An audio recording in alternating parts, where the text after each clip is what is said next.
All right, I have the engine temporarily mounted and a pulley belt put on. So let's fire the engine up and make sure everything in the transmission works. Here we go, hold your ears.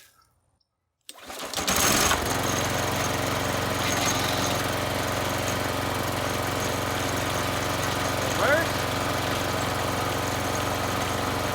Neutral forward. Nice.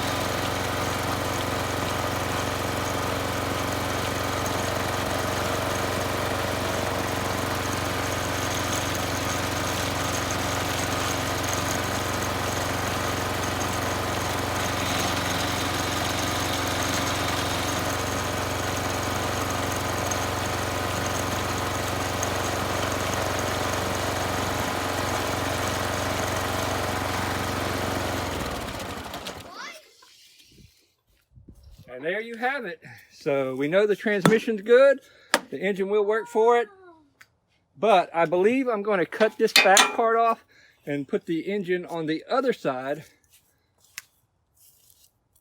and that will give me more room on the frame to create a seat area, and it'll keep the engine away from the people. So that's what I'm going to do next. I'm going to cut this off, extend it out with some angle iron to permanently mount the engine.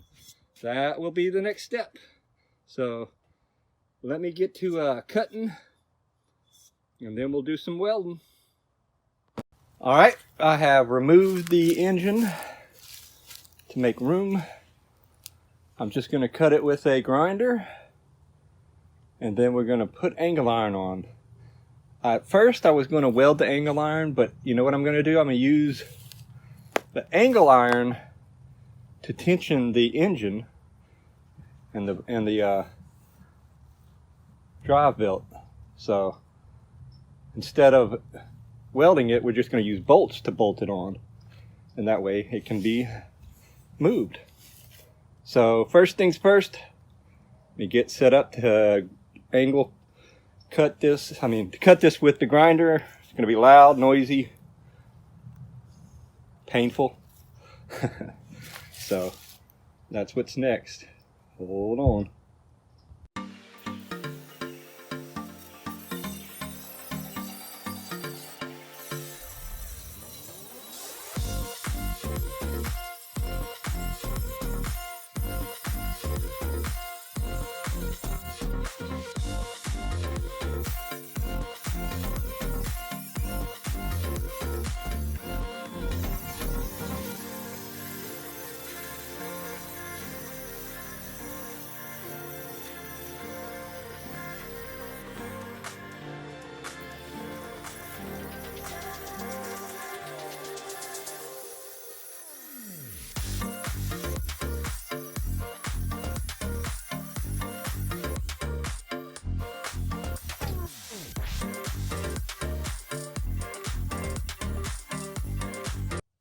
All right, before the sledgehammer, let's just try breaking it free.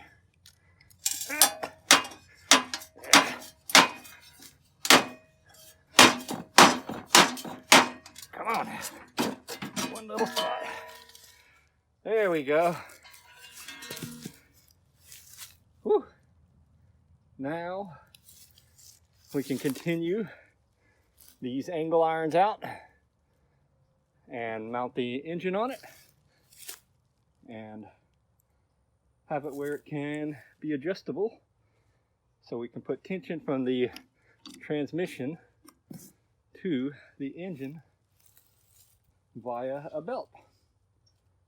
So let me go find some angle iron and get that cut. We're getting close to having the engine part done.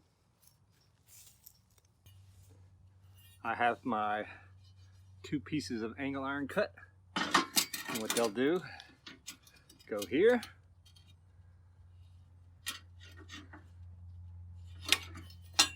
and one on this side, and I'll mark where, or drill some holes that we can bolt it to the frame, but still leave it able to move. So I may cut some slots where the bolts go. And that will give me a rear mounting location for the engine.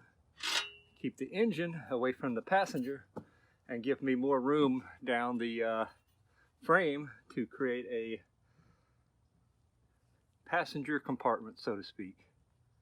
So let me mark up some bolt holes and we'll get these mounted. I'll show you how I eventually do it, and then we'll mount the engine permanent. Okay, change of plans. I am going to weld the angle iron to the frame and then bolt the motor engine up to this angle iron. So that is the change of plans. This will be a lot easier in the long run than trying to do sliding bolt holes. So let's do a little welding. How about that?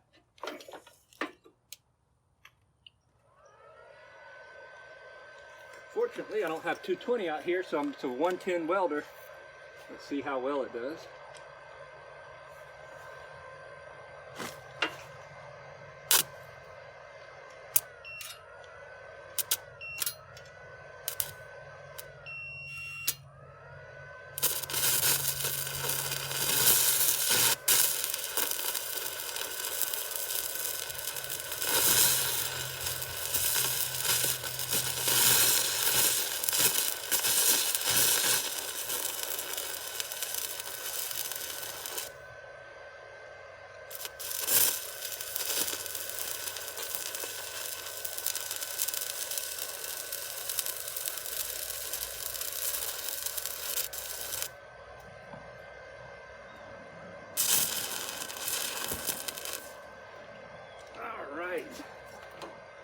Well, I can see this is going to take a while with this kind of welder and these tiny little welding rods. So let me get that done and then I'll bring you back and we'll discuss it some more. Okay, there we have it.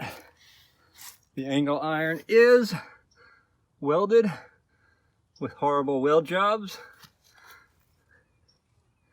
but it is welded. And the engine is set on the back. So it will be out and away from the passenger. I also set the front wheels on because steering is something we're going to have to work on. But for now, we have the engine mounted where we want. We know the transmission works. Next will be steering and a place for the passenger to sit and control the forward and reverse, and we're getting close. This thing should be rideable soon. So that's going to be it for this video. I hope you like it. Please share and subscribe if you haven't. As always, friends, God bless. And thanks for watching. I'll see you next time. We're going to have this thing riding soon.